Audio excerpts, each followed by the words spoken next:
Thank you very much. Everybody, please have a seat, and welcome to the White House. It is an extraordinary pleasure to be here with all of you to present this year's Medals of Freedom. And I have to say, just looking around the room, this is a packed house, which is a testament to how cool this group is. Everybody wanted to check them out. This is the highest civilian honor this country can bestow, which is ironic because nobody sets out to win it. No one ever picks up a guitar or fights a disease or starts a movement thinking, you know what, if I keep this up in 2012, I could get a medal in the White House from a guy named Barack Obama. That wasn't in the plan.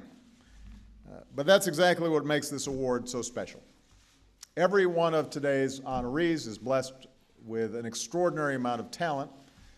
All of them are driven, but you know, we could fill this room many times over with people who are talented and driven. What sets these men and women apart is the incredible impact they have had on so many people, not in short, blinding bursts, but steadily over the course of a lifetime. Together, the honorees on this stage and the ones who couldn't be here have moved us with their words. They have inspired us with their actions. They've enriched our lives, and they've changed our lives for the better. Some of them are household names. Others have labored quietly out of the public eye. Most of them may never fully appreciate the difference they've made or the influence that they've had, but that's where our job comes in. It's our job to help let them know how extraordinary their impact has been on our lives. And so today we present this amazing group with one more accolade for a life well led, and that's the Presidential Medal of Freedom. So I'm going to take an opportunity, I hope you guys don't mind, to brag about each of you. Starting with Madeleine Albright. Usually Madeleine does the talking. Once in a while she lets her jewelry do the talking. When Saddam Hussein called her a snake, she wore a serpent on her lapel the next time she visited Baghdad. When Slobodan Milosevic referred to her as a goat, a new pin appeared in her collection. As the first woman to serve as America's top diplomat, Madeleine's courage and toughness helped bring peace to the Balkans and paved the way for progress in some of the most unstable corners of the world. And as an immigrant herself, the granddaughter of Holocaust victims who fled her native Czechoslovakia as a child, Madeleine brought a unique perspective to the job. This is one of my favorite stories. Once at a naturalization ceremony, an Ethiopian man came up to her and said, "Only in America can a refugee meet the Secretary of State." And she replied, "Only in America can a refugee become the Secretary of State." We're extraordinarily honored to have Madeleine here, and obviously I think it's fair to say I speak for one of your successors who is so appreciative of the work you did and the path that you laid. It was a scorching hot day in 1963, and Mississippi was on the verge of a massacre. The funeral procession for Medgar Evers had just disbanded, and a group of marchers was throwing rocks at a line of equally defiant and heavily armed policemen. And suddenly a white man in shirt sleeves, hands raised, walked towards the protesters and talked them into going home peacefully. And that man was John Doerr. He was the face of the Justice Department in the South. He was proof that the federal government was listening. And over the years, John escorted James Meredith to the University of Mississippi. He walked alongside the Selma to Montgomery March. He laid the groundwork for the Civil Rights Act of 1964 and the Voting Rights Act of 1965. In the words of John Lewis, he gave civil rights workers a reason not to give up on those in power. And he did it by never giving up on them. And I think it's fair to say that I might not be here had it not been for his work. Bob Dylan started out singing other people's songs, but as he says, there came a point where I had to write what I wanted to say because what I wanted to say, nobody else was writing. So born in Hibbing, Minnesota, a town, he says, where you couldn't be a rebel, it was too cold. Bob moved to New York at age 19. By the time he was 23, Bob's voice, with its weight, its unique gravelly power, was redefining not just what music sounded like, but the message it carried and how it made people feel. Today, everybody from Bruce Springsteen to U2 owes Bob a debt of gratitude. There is not a bigger giant in the history of American music. All these years later, he's still chasing that sound, still searching for a little bit of truth, and I have to say that I am a really big fan. In the 1960s, more than 2 million people died from smallpox every year. Just over a decade later, that number was 0. 2 million to 0, thanks in part to Dr. Bill Foege. As a young medical missionary working in Nigeria, Bill helped develop a vaccination strategy that would later be used to eliminate smallpox from the face of the earth. And when that war was won, he moved on to other diseases, always trying to figure out what works.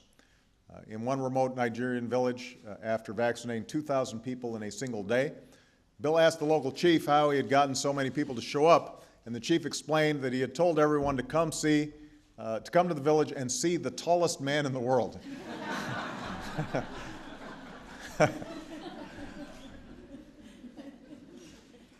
Today, that world owes that really tall man a great debt of gratitude. On the morning that John Glenn blasted off into space, America stood still. And for half an hour, the phone stopped ringing in Chicago police headquarters. New York subway drivers offered a play-by-play account over the loudspeakers. President Kennedy interrupted a breakfast with congressional leaders and joined 100 million TV viewers to hear the famous words, "Godspeed, John Glenn." The first American to orbit the Earth, John Glenn became a hero in every sense of the word. But he didn't stop there serving his country. As a senator, he found new ways to make a difference. And on his second trip into space at age 77, he defied the odds once again. But he reminds everybody, don't tell him he's lived a historic life. He says, "are living," he'll say. Don't put it in past tense. He's still got a lot of stuff going on. George Hirabayashi knew what it was like to stand alone. As a student at the University of Washington, Gordon was one of only 3 Japanese Americans to defy the executive order that forced thousands of families to leave their homes, their jobs, and their civil rights behind and move to internment camps during World War II. He took his case all the way to the Supreme Court, and he lost. And it would be another 40 years before that decision was reversed, giving Asian Americans everywhere a small measure of justice. In Gordon's words, "It takes a crisis to tell us that unless citizens are willing to stand up for the Constitution, it's not worth the paper it's written on. And this country is better off because of citizens like him who are willing to stand up." Similarly, when Cesar Chavez sat Dolores Huerta down at his kitchen table and told her they should start a union, she thought he was joking.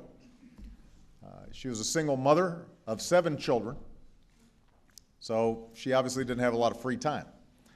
But Dolores had been an elementary school teacher and remembered seeing children come to school hungry and without shoes, so in the end she agreed. And workers everywhere are glad that she did. Without any negotiating experience, Dolores helped lead a worldwide grape boycott that forced growers to agree to some of the country's first farm worker contracts. And ever since, she has fought to give more people a seat at the table. Don't wait to be invited, she says. Step in there. And on a personal note, Dolores was very gracious when I told her I had stolen her slogan, Si se puede, yes we can. Knowing her, I'm pleased that she let me off easy, because Dolores does not play.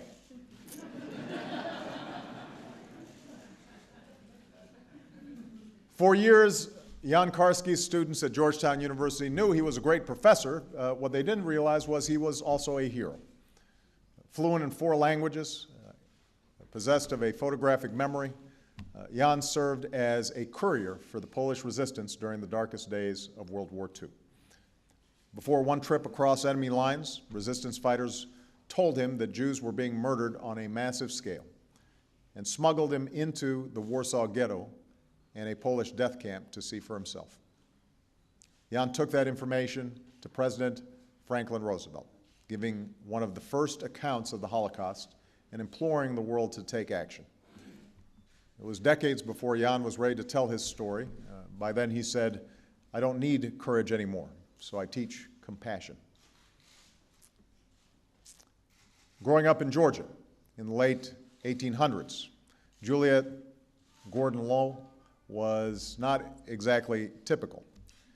She flew airplanes, she went swimming, she experimented with electricity for fun, and she recognized early on that in order to keep up with the changing times, women would have to be prepared.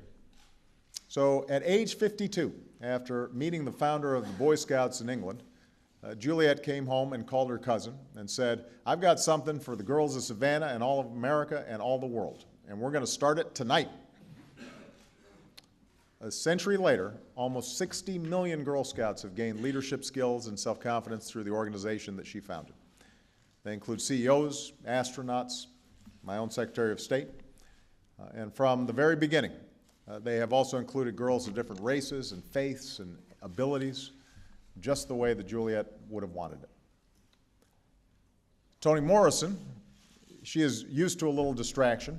As a single mother working at a publishing company by day, she would carve out a little time in the evening to write, often with her 2 sons pulling on her hair and tugging at her earrings. Once a baby spit up on her tablet, so she wrote around it. Circumstances may not have been ideal, but the words that came out were magical.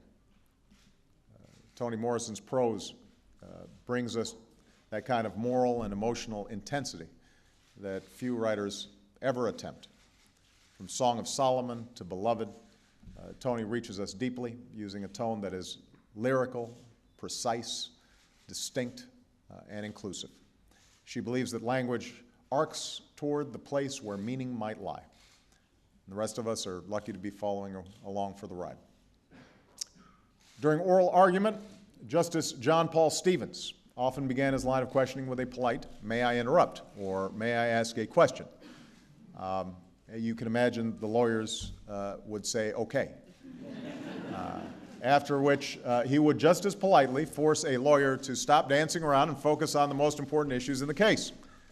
And that was his signature style: modest, insightful, well-prepared, razor-sharp.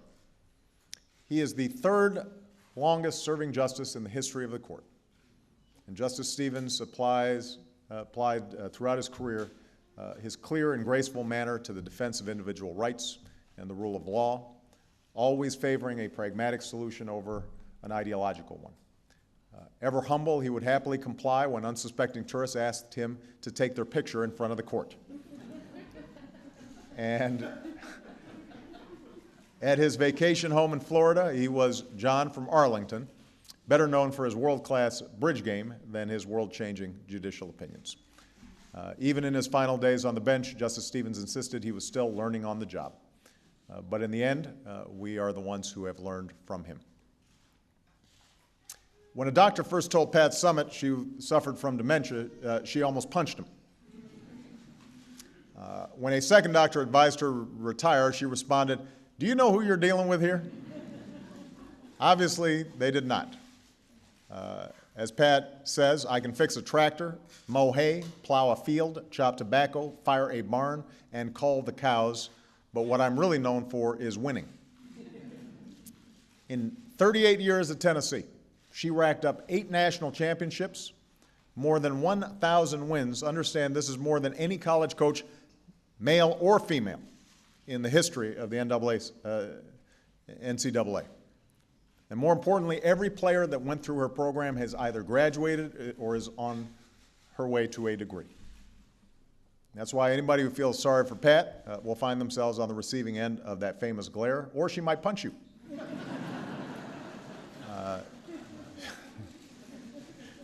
She's still getting up every day and doing what she does best, which is teaching.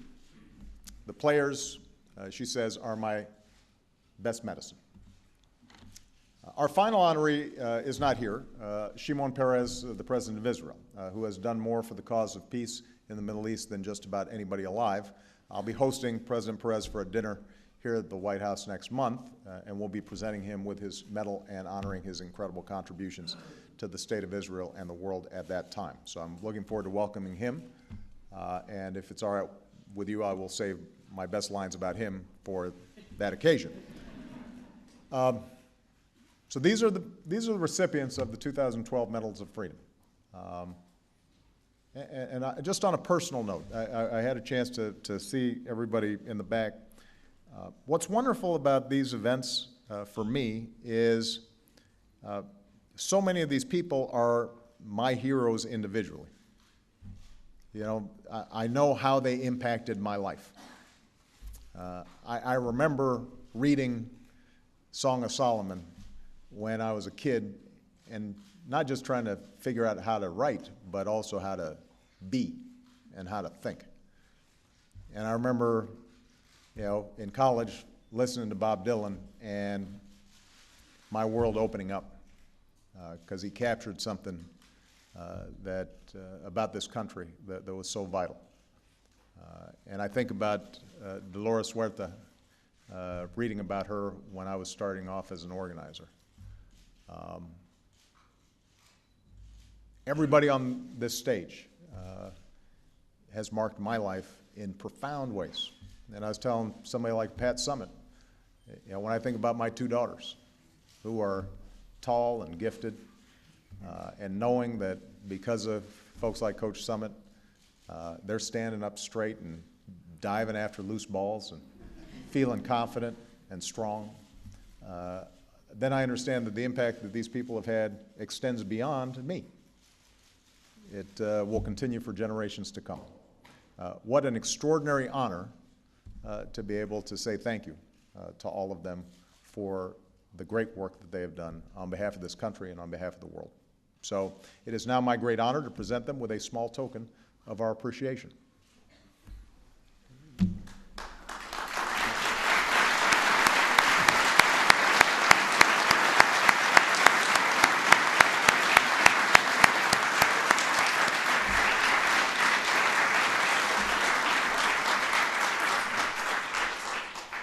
Presidential Medal of Freedom citations.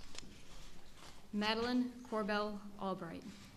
Madeleine Corbell Albright broke barriers and left an indelible mark on the world as the first female Secretary of State in United States history.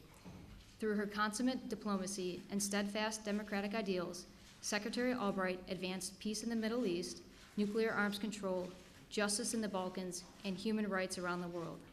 With unwavering leadership and continued engagement with the global community, she continues her noble pursuit of freedom and dignity for all people. I think this goes very well with Brooke.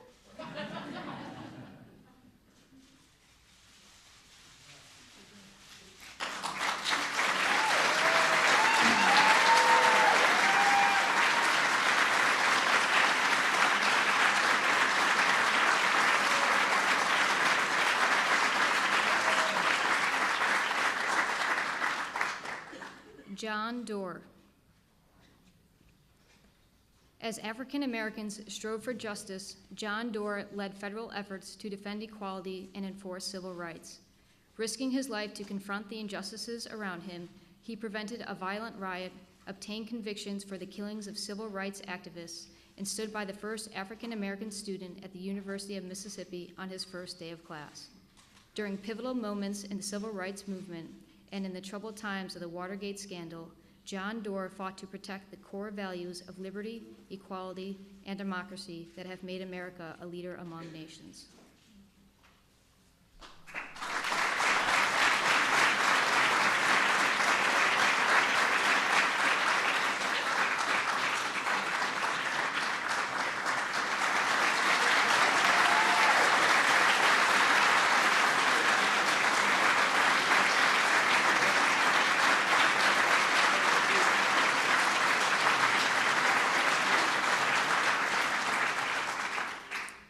Bill Foege.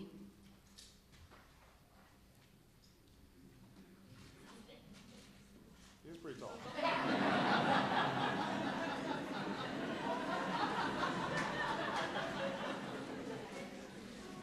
A distinguished physician and epidemiologist, Bill Foege helped lead a campaign to eradicate smallpox that stands among medicine's greatest success stories.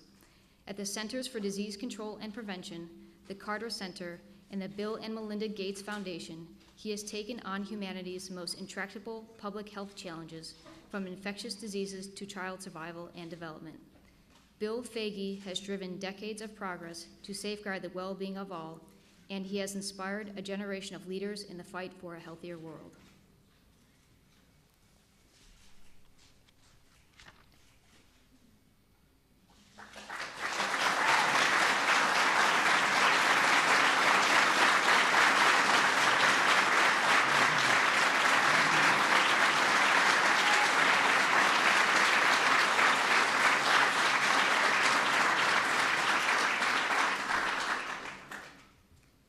John Glenn.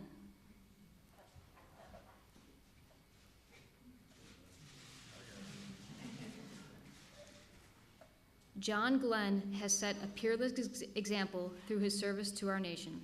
As a Marine Corps pilot and the first American to orbit the Earth, he sparked our passions for ingenuity and adventure and lifted humanity's ambitions into the expanses of space.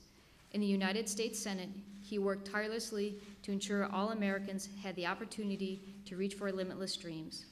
Whether by advancing legislation to limit the spread of nuclear weapons or by becoming the oldest person ever to visit space, John Glenn's example has moved us all to look to new horizons with drive and optimism.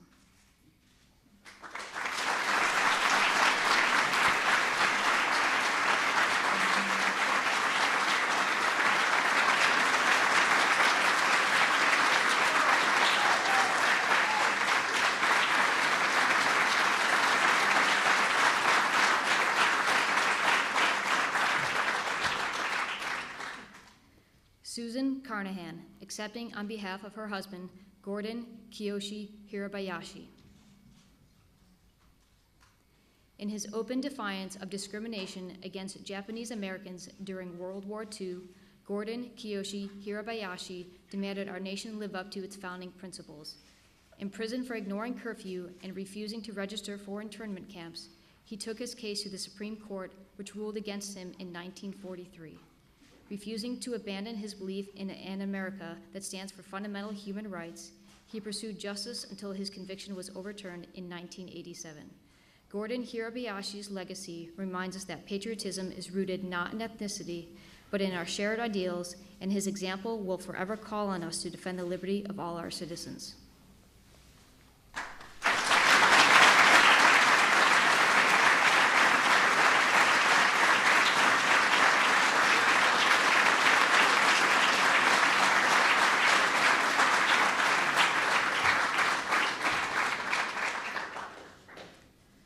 Dolores Clara Fernandez Huerta.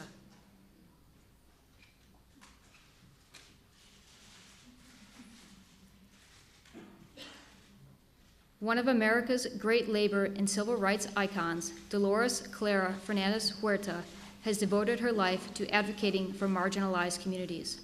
Alongside Cesar Chavez, she co-founded the United Farmer Workers of America and fought to secure basic rights for migrant workers and their families, helping save thousands from neglect and abuse. Dolores Huerta has never lost faith in the power of community organizing, and through the Dolores Huerta Foundation, she continues to train and mentor new activists to walk the streets into history.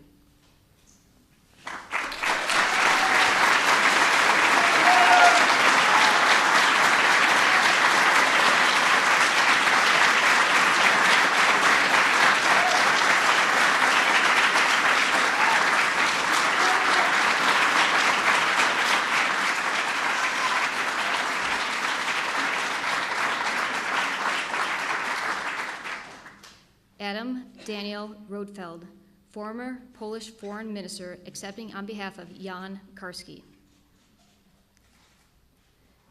As a young officer in the Polish underground, Jan Karski was among the first to relate accounts of the Holocaust to the world.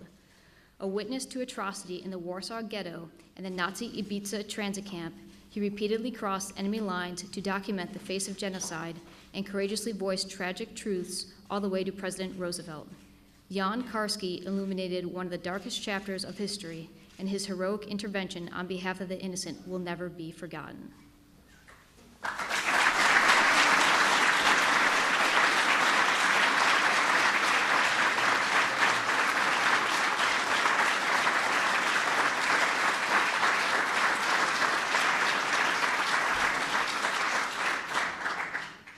Richard Platt, accepting on behalf of his great-aunt, Juliet Gordon Lowe.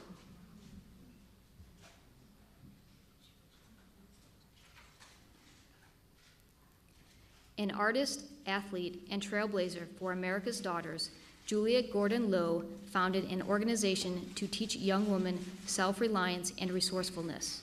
A century later, during the Year of the Girl Scouts' more than 3 million members are leaders in their communities and are translating new skills into successful careers. Americans of all backgrounds continue to draw inspiration from Juliet Gordon Lowe's remarkable vision, and we celebrate her dedication to empowering girls everywhere.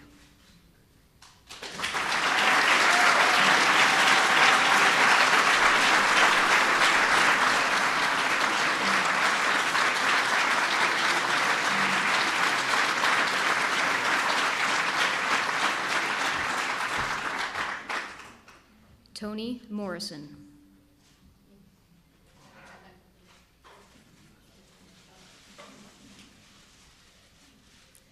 The first African-American woman to win a Nobel Prize, Toni Morrison is one of our nation's most distinguished storytellers. She has captivated readers through lyrical prose that depicts the complexities of a people and challenges our concepts of race and gender. Her works are hallmarks of the American literary tradition, and the United States proudly honors her for her nourishing our souls and strengthening the character of our union.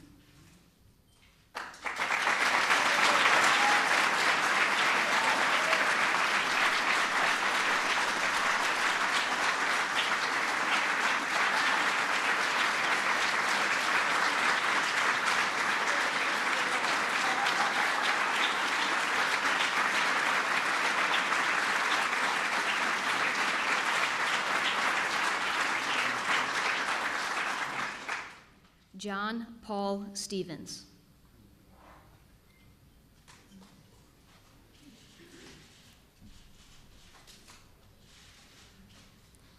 From the Navy to the bench, John Paul Stevens has devoted himself to service to our nation. After earning a Bronze Star in World War II, Stevens returned home to pursue a career in law. As an attorney, he became a leading practitioner of antitrust law, and as a Supreme Court justice, he dedicated his long and distinguished tenure to applying our Constitution with fidelity and independence. His integrity, humility, and steadfast commitment to the rule of law have fortified the noble vision of our nation's founders.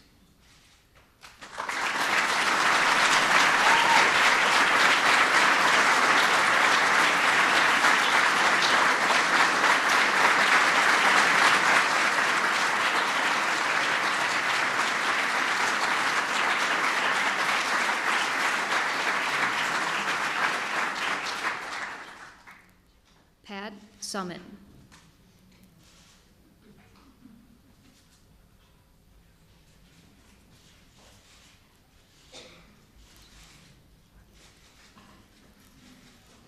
Pat Summitt is an unparalleled figure in collegiate sports. Over 38 seasons, she proudly led the University of Tennessee Lady Volunteers to 32 SEC tournament and regular season championships and 8 national titles, becoming the all-time winningest coach in NCAA basketball history. On the court, Coach Summitt inspired young women across our country to shoot even higher in pursuit of their dreams. Off the court, she has inspired us all by turning her personal struggle into a public campaign to combat Alzheimer's disease. Pat Summitt's strength and character exemplify all that is best about athletics in America.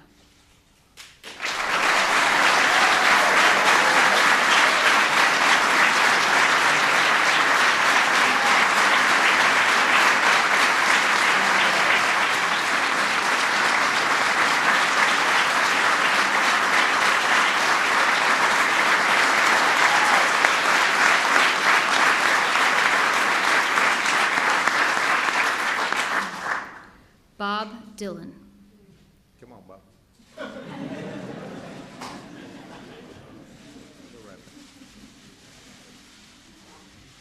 A modern-day troubadour, Bob Dylan established himself as one of the most influential musicians of the 20th century. The rich poetry of his lyrics opened up new possibilities for popular song and inspired generations. His melodies have brought ancient traditions into the modern age. More than 50 years after his career began, Bob Dylan remains an eminent voice in our national conversation and around the world.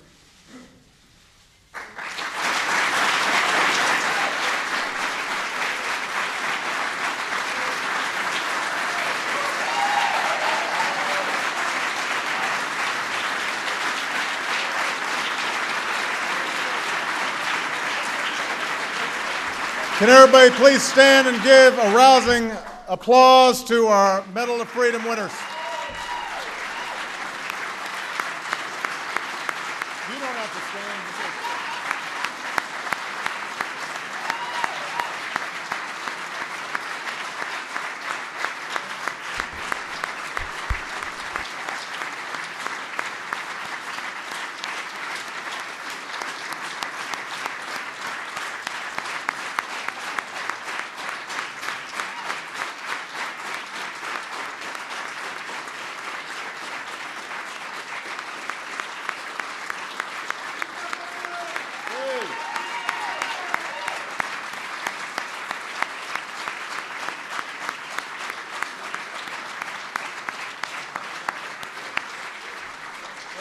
Well, we could not be prouder of all of them. We could not be more grateful to all of them.